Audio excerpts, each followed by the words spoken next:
Abra sua Bíblia, por gentileza, no Evangelho segundo escreveu Lucas, capítulo 5, versículo 23.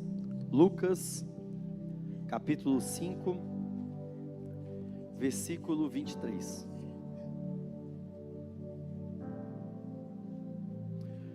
Lucas, capítulo 5, versículo 23.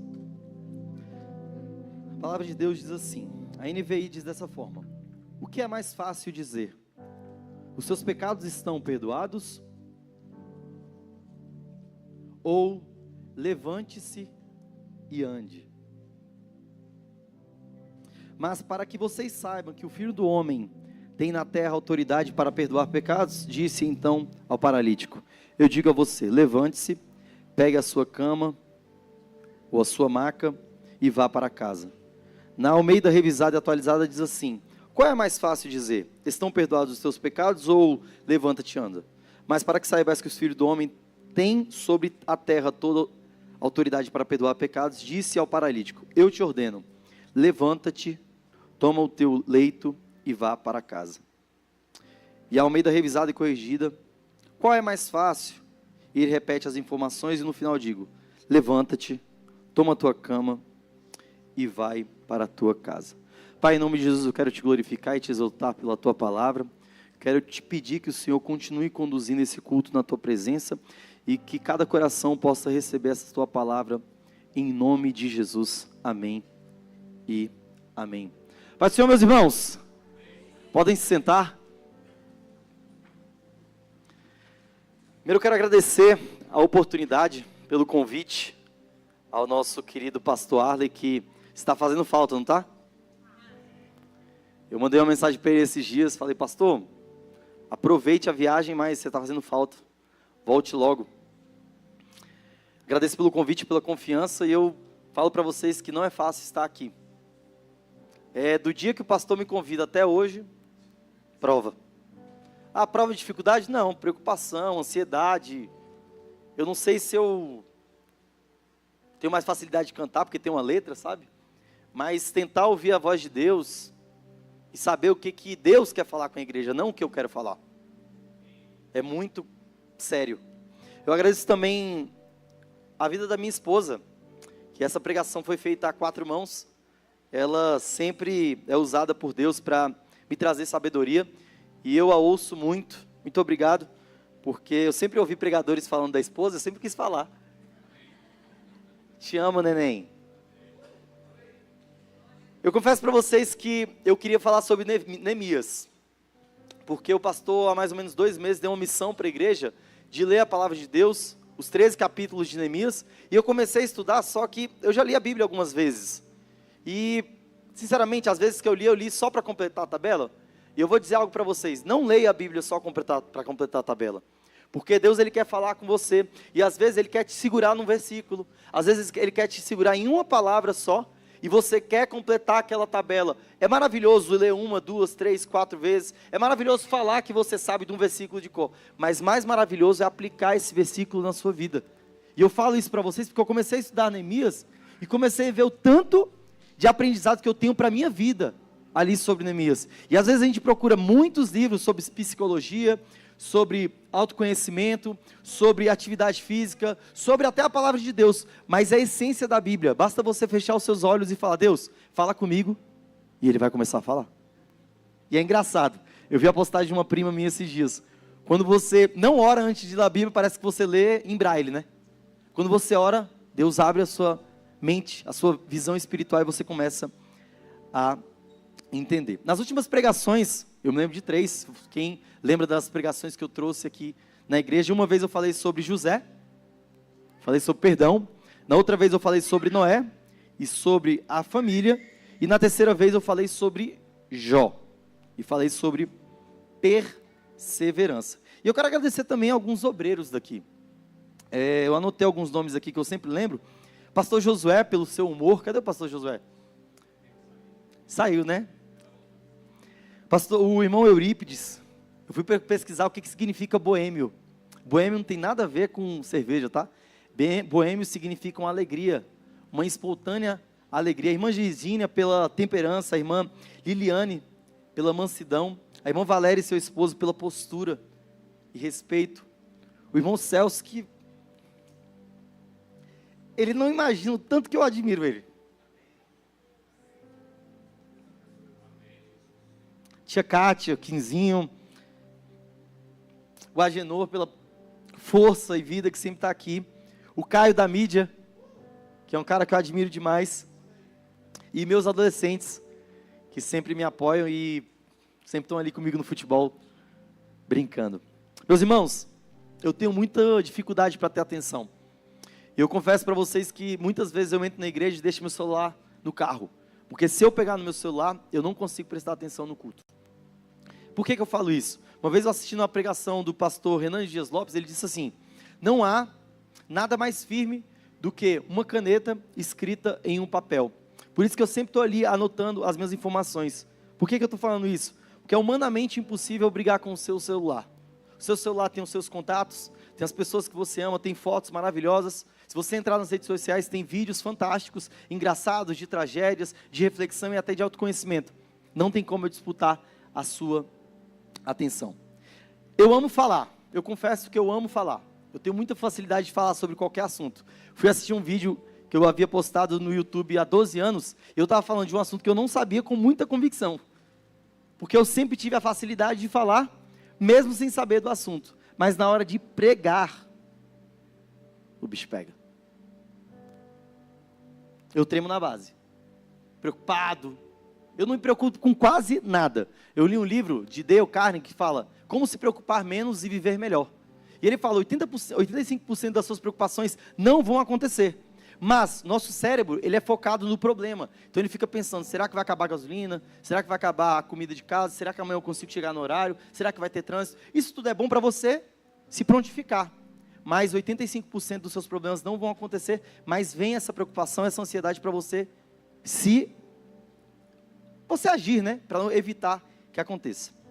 As últimas palavras aqui na igreja foram do irmão Eurípides, que eu presenciei, que ele falou sobre o perdão muito forte. A irmã Liliane falou sobre o mundo espiritual e o mundo sombrio, e a irmã Valéria falou sobre Jesus voltará pessoalmente. E eu falei dessa primeira palavra aqui inicialmente, procurando sempre buscar aquilo que Deus queria colocar no meu coração e falar sobre milagres. Mas antes de falar de milagres, eu preciso falar de morte. Existe uma filosofia chamada Memento Mori. Memento Mori significa, lembre-se que você vai morrer. E por que é importante essa lembrança? Não para você sofrer, para você achar ruim, para você ficar preocupado, não. É para você saber o que você está fazendo hoje para trazer uma reflexão no dia da sua morte. Então eu peço que você imagine, tem um velório, estamos lá no campo da esperança, bem triste, né? Quem está deitado é você. O que as pessoas estão falando a seu respeito?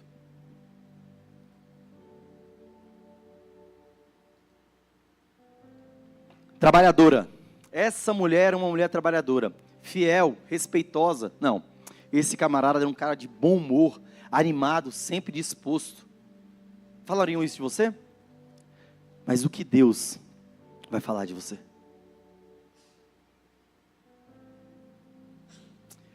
E eu pergunto, qual foi um acontecimento, um milagre que aconteceu na sua vida, que você se lembra? Começa a pensar aí. Dentro desses milagres, o conceito de milagre é um substantivo masculino de um acontecimento e de algo extraordinário, algo incomum. E eu vou falar sobre alguns milagres na minha vida enquanto você pensa na sua. Na minha vida, minha mãe teve câncer há alguns anos de mama e ela foi curada. Glória a Deus. Era para eu nascer cego ou surdo, porque ela teve duas vezes câncer, antes de me ter e recentemente também. Graças a Deus, estou vendo bem e ouvindo bem. Mas eu acho que eu falo muito, né? Então eu deveria falar um pouco menos, né? E há 2 anos ela novamente teve câncer, foi curada, graças a Deus. Eu passei também, Deus me fez lembrar hoje pela manhã, eu passei 6 anos afastado da presença de Deus. 6 anos que eu era convertido e saí da presença. E também Deus restaurou a minha vida, assim como diz o nosso lema, né? Está direcionando a minha geração. E alguns milagres da minha família.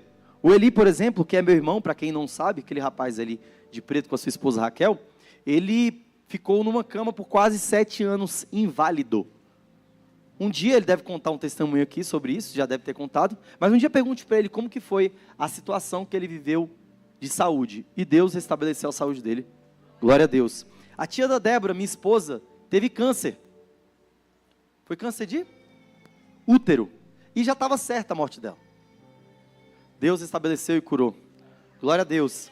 O Harry, meu irmão, poucos meses antes de casar, estava precisando de grana, o que aconteceu? Do nada ele se lembra num sonho que ele tinha um dinheiro guardado. Quando ele foi ver, ele tinha a quantia exata a mais do que ele precisava. Glórias a Deus. Eu estava pensando em algo muito simples. Quantos têm filhos aqui? Esses dias começou a me bater a sensação de ter um filho, sabe? Sinceramente, eu nunca me pensei assim em ter um filho. Mas dentro de milagres, eu queria citar um milagre. A minha sobrinha Liz, que eu tenho um apreço como de pai, ela nasceu perfeita. Por que eu falo perfeita? Porque quando alguém na sua família nasce com alguma dificuldade física, mental, você fica preocupado. E ter um filho perfeito é um milagre.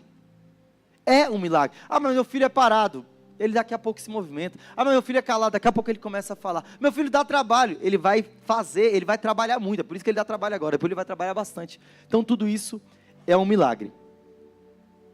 E hoje, de manhã, eu acordei com um cheiro forte de queimado dentro de casa. E o fogão estava quebrado. Eu estava olhando.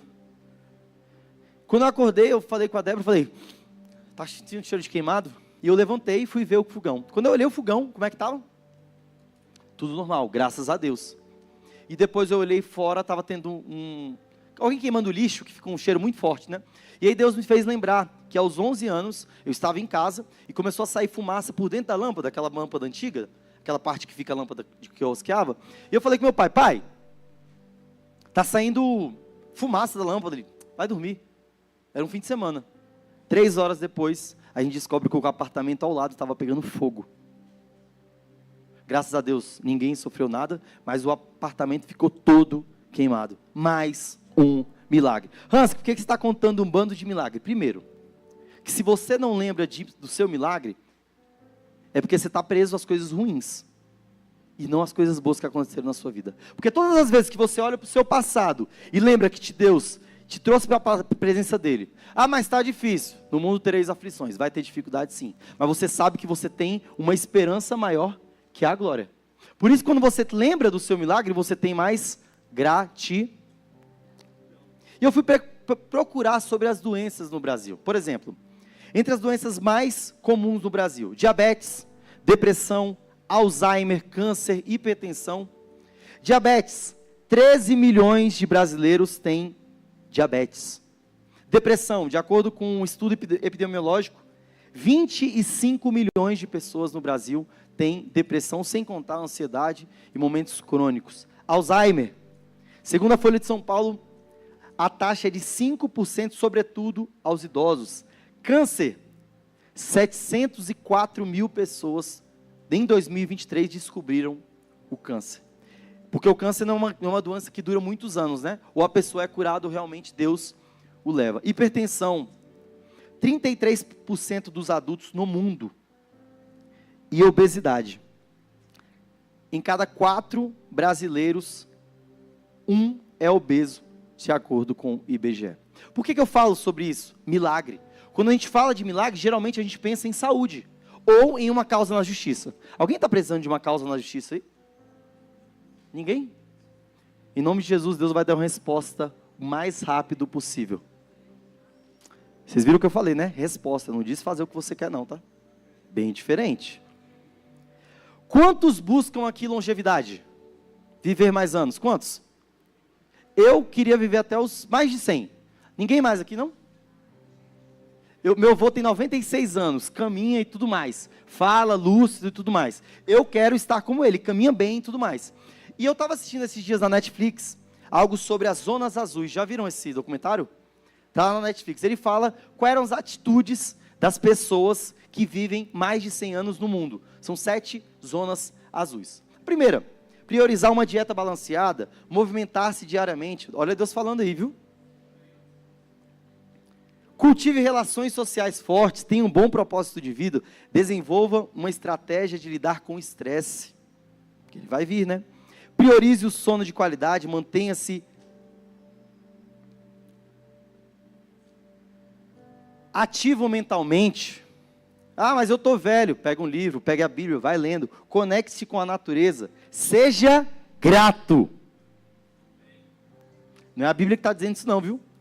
Mantenha-se espiritualmente conectado. E mantenha os seus exames regulares. Qual milagre você precisa de Deus hoje? A palavra de Lucas vai falar sobre um contexto em que um paralítico foi descido pelo telhado. Eu sempre fico imaginando o rolê de Jesus. Que rolê é esse que desce pelo telhado? Vocês já pararam para pensar? Não é numa escada, não, é telhado. Abriu o telhado aqui no meio e a rapaziada desce o paralítico. Jesus olha para o paralítico e fala: seus pecados estão perdoados. Aí o pessoal começa, os fariseus: quem é esse que pode perdoar pecados? É mais fácil perdoar o pecado ou que eu faço ele andar? Então beleza, você também vai andar. Jesus, ele faz esses dois milagres, que é a salvação e também a cura. Nesse contexto, eu gosto sempre de lembrar que foram 40 milagres de Jesus. Alguns falando sobre a ascensão aos céus e outros falando sobre a ressurreição, falando também sobre que ele ressuscitou várias pessoas, que ele fez o cego enxergar, que ele fez o paralítico andar. Tudo isso você já sabe, não sabe? Agora tem algumas curiosidades que eu percebi. Quem são os discípulos que escreveram? Olha que bacana isso aqui. Mateus, também conhecido como Levi, o filho de Alfeu, é o autor do livro de Mateus. Ele era publicano e coletor de impostos. Quem foi Lucas? Detalhe importante: Lucas não conheceu Jesus. Sabiam disso? Lucas ouviu falar. E por ele ser médico, as pessoas atribuem uma capacidade de escrever com mais detalhes sobre Lucas. Por sinal, meu primo, Lucas, minha tia deu o nome de Lucas para ele se tornar médico. E glória a Deus que ele passou em medicina, está fazendo medicina. Quem era Marcos? Embora não tenha estado entre os discípulos originais, ele se converteu mais tarde e tornou-se assistente de Pedro. Quem era João? O autor do Evangelho de João é anônimo. Ué, mas está ali, Evangelho segundo escreveu João, mas não há um consenso de certeza quem escreveu esta palavra. E por que eu trago essas informações? Nós temos 40 milagres e 6 importantes. Primeiro, a transformação da água em vinho. Estava rolando um casamento e seria uma desfeita uma pessoa ter um casamento e faltar nos dias de hoje comida, né? Imagina, Caio. Caraca, acabou a comida. Já era, vou embora. Teve o segundo milagre, o exorcismo na sinagoga de Jerezaeno. Teve o terceiro, a multiplicação. O quarto, Jesus acalma a tempestade. O quinto, Jesus anda sobre as águas. E o sexto, a ressurreição de Lázaro. Dentro de todos esses milagres, há uma cronologia, uma sequência. Mas o que eu acho mais bacana é que a gente lembra de muitos e de outros a gente esquece totalmente. Por exemplo, quem se lembra do milagre que Jesus tem, que ele falam de tributo, fala dos impostos com Jesus, e pergunta: você não vai pagar não? De onde vem esse imposto? Eu não sabia, tá vendo como é bom estudar a Bíblia? Vem da boca do peixe. Ele fala: vai lá pescar, o primeiro que você pegar, da boca dele vai ter o imposto. Não lembrava desse. E aí? Tem outros, transformação de água em vinho. Qual foi o segredo? Deus prepara as coisas boas para o final, pois Ele sabe que poucos esperam algo do final. Jesus curou o filho de um oficial, de um alto funcionário público de Cafarnaum. Qual o segredo? Jesus não viu o filho, bastou uma palavra, mesmo à distância. Querido, veio alguém na sua mente por quem você pode orar agora? Para ser curado no leito do hospital? Para ter um milagre de salvação na sua casa? Quem é aquela pessoa que você ora e sempre lembra dessa pessoa? Oh Deus, cura o meu pai, salva o meu filho, salva o meu irmão, liberta da droga, liberta da bebida, liberta, Deus. Tem uma pessoa que vem sempre à sua mente. Ou seja, você pode orar aqui e lá receber o teu milagre. Terceiro, Jesus expulsa um espírito maligno de um homem. Qual o segredo? Não deixe sua boca ser usada pelo inimigo. Vigie nas suas palavras. Sabe por quê? Porque quando os fariseus olhavam, ó. E eu fico sempre pensando,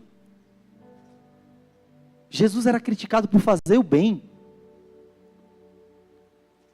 Até o diabo reconheceu a presença de Deus nessa ocasião, mas alguns cristãos duvidavam. Jesus curou a sogra de Pedro, que estava com febre. Aí tem aquela piada, né? Por isso que Pedro negou Jesus. Está repreendido, né, meu irmão? Mas a verdade é o que desse segredo? Deus vai te curar para você viver o propósito dele e não o seu. Sabe por quê? Porque Deus, ele sabe muito bem que às vezes quando abate a sua família, te abate também. Curando a sogra de Pedro, Pedro conseguiria o quê? Caminhar com mais firmeza na presença de Deus. A cura dos doentes e oprimidos ao entardecer. Qual o segredo? Basta uma palavra para que Deus faça uma grande libertação em uma multidão. O que cura mais? O que você ouve ou o que você fala? Ou melhor, o que te contamina? O que entra ou o que sai? É bem contraditório, né? Mas o que contamina a sua vida é o que sai. E quando a gente pensa em contaminar, a gente pensa em doença, não é verdade? A doença que você comeu algo, que você esteve em algum lugar, mas eu quero dizer, o que te cura vem daquilo que você fala.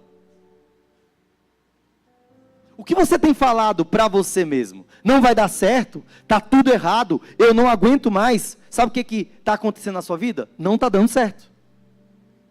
Você não está mais aguentando. Mas eu vou mentir para mim? Não, você vai profetizar bênçãos sobre a sua vida. Porque o que está te contaminando é justamente aquilo que você coloca para fora. A primeira pesca maravilhosa em Genezaré. Qual o segredo? Não adianta fazer do seu jeito. Quem está recebendo essa? Não adianta fazer do seu. Pergunta a Deus qual será a estratégia certa. O que a gente faz? Faz e depois pede para Jesus arrumar. Vamos falar sobre casamento? Opa, negativo. Meu Deus, eu escolhi errado, e agora? Quem não dedicou tempo para a seleção, vai ter que dedicar tempo para treinamento.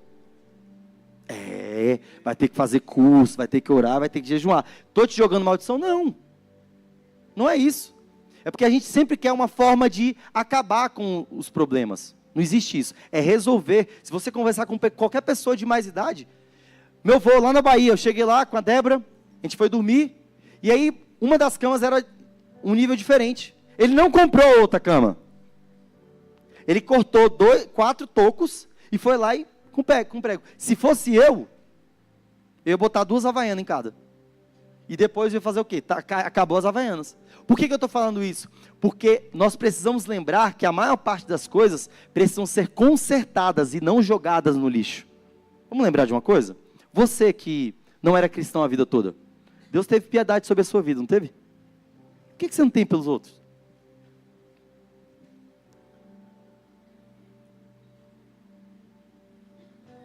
Não adianta fazer do seu jeito. A pesca milagrosa, ela veio, meu irmão, porque Jesus chegou e falou, ó, para quem é empreendedor aqui sabe muito bem, é o mês todinho do nada, né?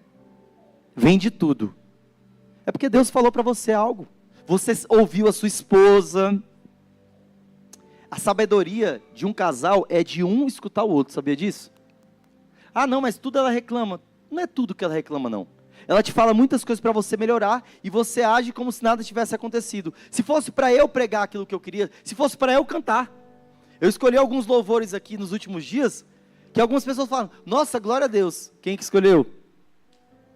Neném, minha esposa. Sabedoria vem em perguntar para Deus o que Ele quer primeiro e depois fazer. Quantos relacionamentos que você começou com profundidade que você não perguntou para Deus que valeria a pena? Aí depois você, nossa, não deveria ter me relacionado. Eu falo de amizades, eu falo de vizinhança e eu falo de trabalho. Jesus curou um homem leproso. Qual o segredo? Jesus pode tudo, não na sua hora, mas na hora dele.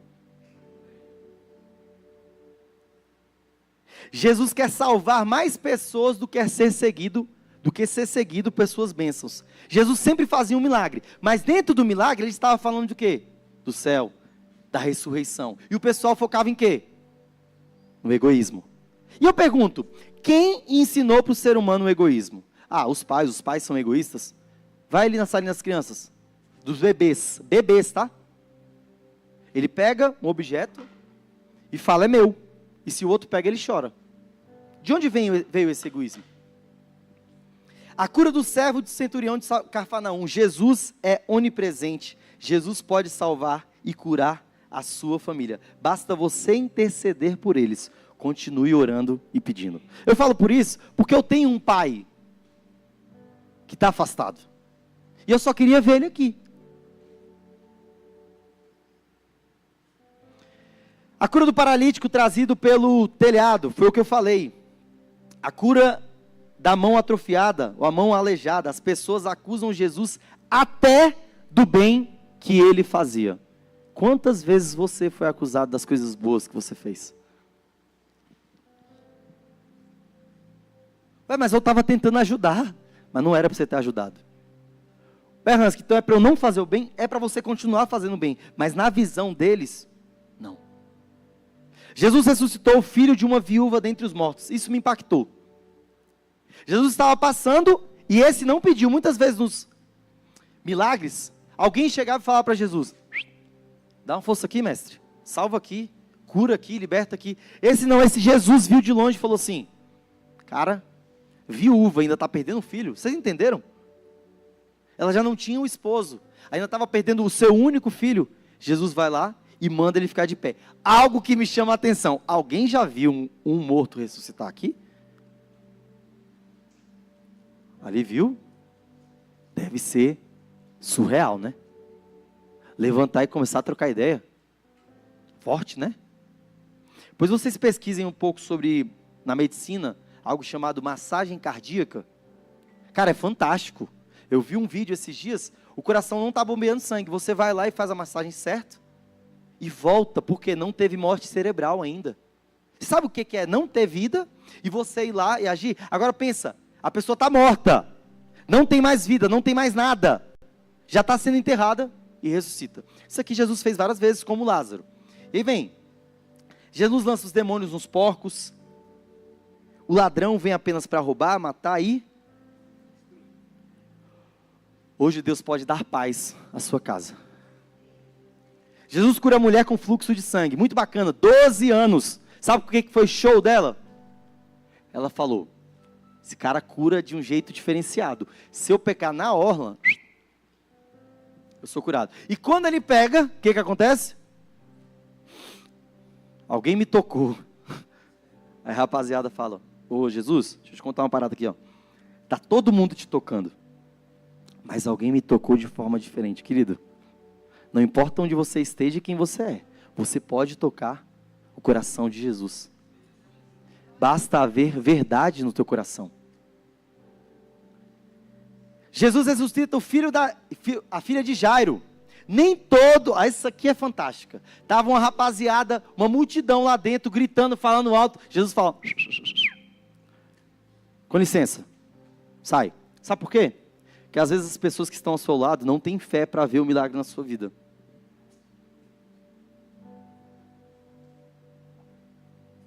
Sabe aquela pessoa que você fala um projeto e ela fala, ixi, muito difícil, isso é quase impossível? Ela não tem fé.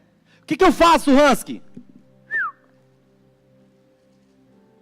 É só não falar. E eu vou te contar algo.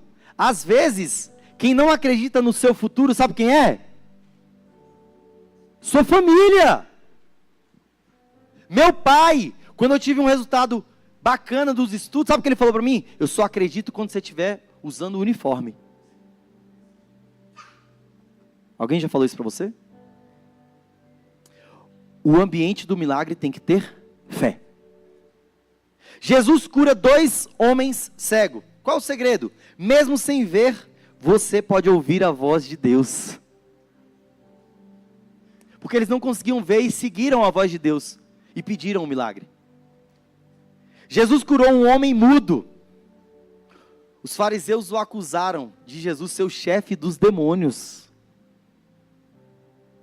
Jesus cura um inválido no tanque de Betesda por 38 anos. Esse rapaz estava ali, mas ele não poderia se movimentar. Jesus manda carregar a cama para não esquecer da cura. Por que eu falei de milagres? Você tem muito milagre travado na sua vida, presta bem atenção. Você tem muito milagre travado na sua vida porque você não continua contando os testemunhos daqueles que já aconteceram. Jesus, ele não quer te dar milagre, ele quer te dar vida eterna. Só que quando você recebe o milagre e procura o próximo, esquece de agradecer, você esquece do cara da bênção e só lembra da bênção. Ah, então eu tenho que contar em todo lugar? Sim! Porque as pessoas do mundo precisam ouvir da sua boca que Jesus te curou, te libertou, levou sua família para a igreja. Você hoje está na presença de Deus, as coisas estão acontecendo e Deus que está fazendo isso. Não, Hansky, mas eu não tenho que falar isso para as pessoas. Tem sim! Ou você é o novo 007, que ninguém sabe que você é crente. Ah, mas eu tenho que falar? Não tem que falar que você é crente. Mas só de você falar, graças a Deus, as pessoas já percebem. A primeira multiplicação dos peixes e dos pães. Segredo. Jesus perguntou a Filipe onde iriam comprar tanta comida para testá-lo. Ou melhor, Filipe pergunta. 5.000 comeram. E Jesus fez um milagre proporcional a todos, porque ele é o pão da vida. E o peixe é porque a gente é pescador de quê? De almas. Jesus anda sobre as águas. Essa aqui é fantástica.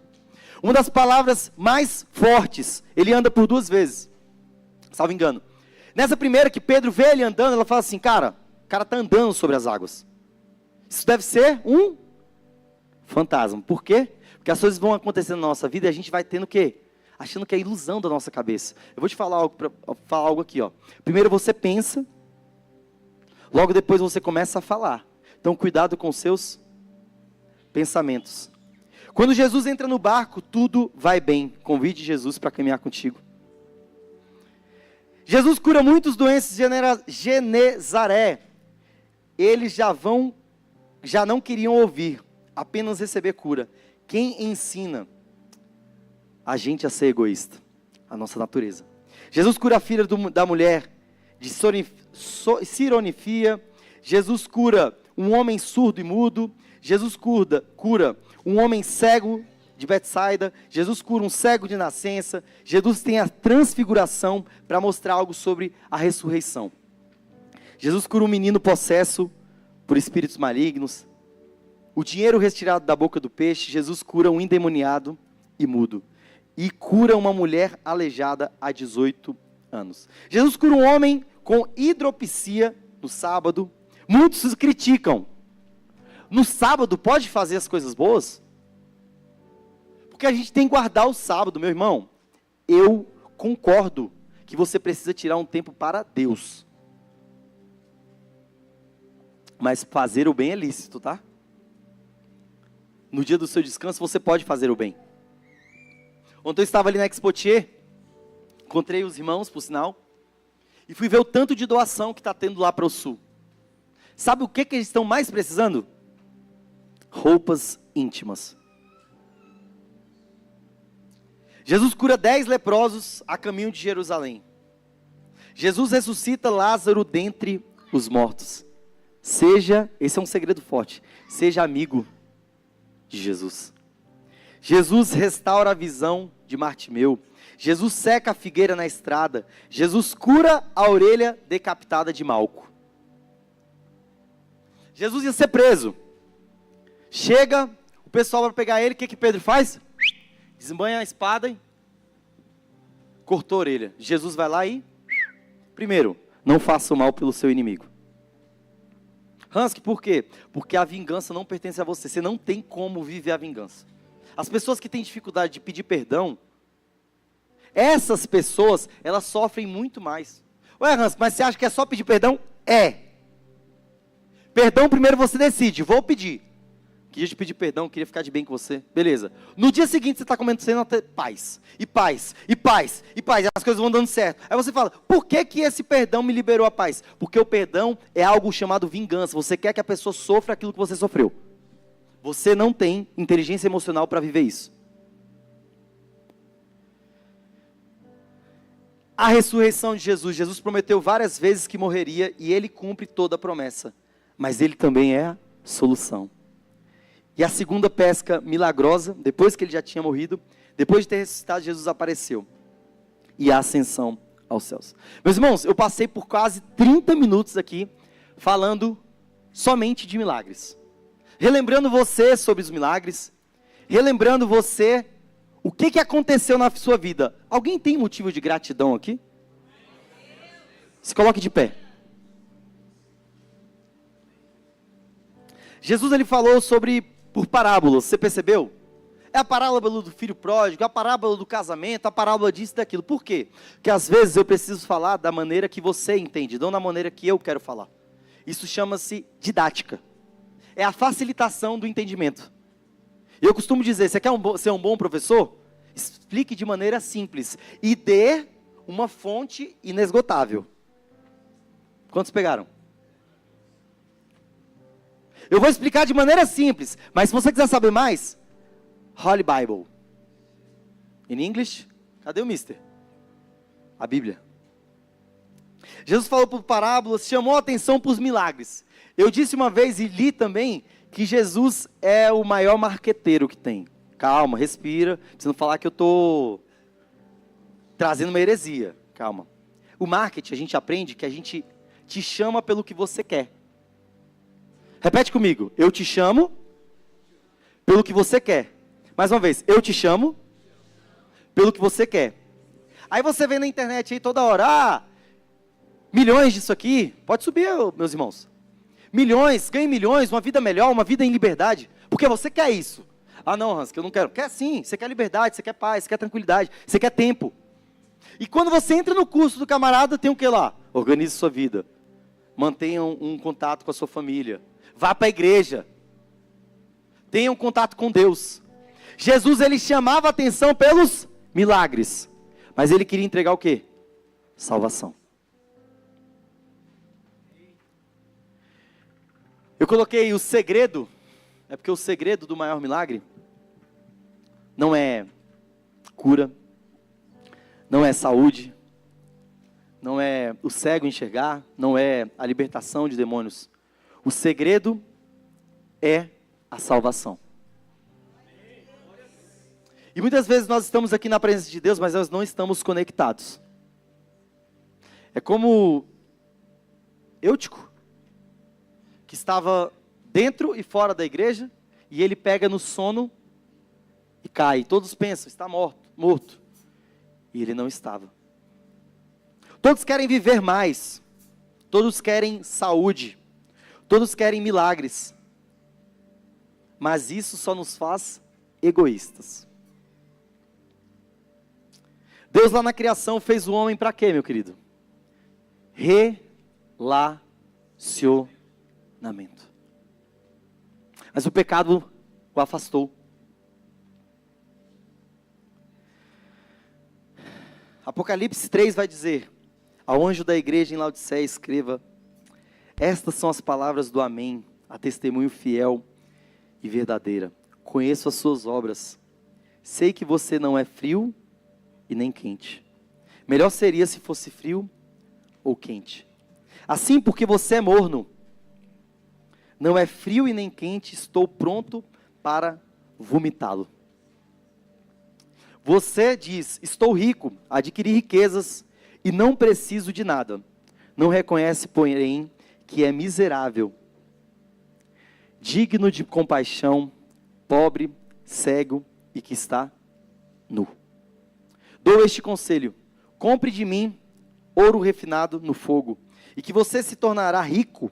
Compre roupas brancas e vista-se, e para cobrir a sua vergonhosa nudez, e compre colírio para ungir os seus olhos e poder enxergar.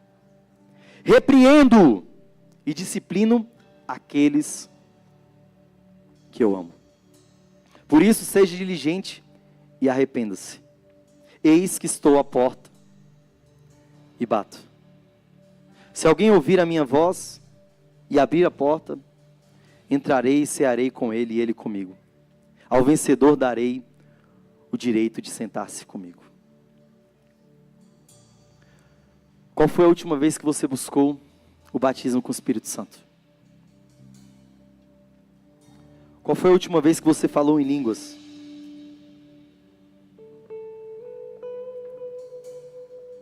Há quanto tempo você não fala em línguas? Há quanto tempo você não estuda verdadeiramente a palavra de Deus? Só um adendo, essa palavra falou mais comigo desde o início. Há quanto tempo você não ora pela madrugada?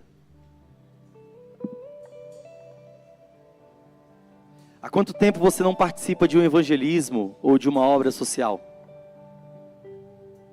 Há quanto tempo você não faz caridade? Há quanto tempo você não sente verdadeiramente a presença de Deus? Eu quero orar por você. Eu quero orar por você que quer ter mais da presença de Deus. Eu quero orar por você que sabe que essa palavra falou com você. Não foi o Hansky, não. Não foi o pregador, não. Foi a palavra que, cara, eu estou precisando. Se eu estivesse aí embaixo, eu já viria aqui à frente. Porque eu preciso de mais de Deus. Eu preciso mais da presença. E o ato de vir aqui à frente não é um ato de exposição. É um ato de decisão. Vem aqui à frente, você que quer receber oração. Para que você tenha mais presença de Deus.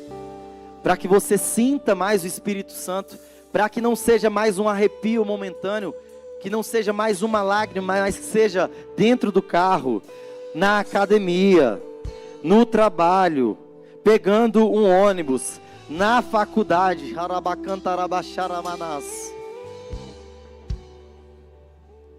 Que seja, Deus, o tempo todo, porque nós estamos buscando o céu na terra, até que Ele venha.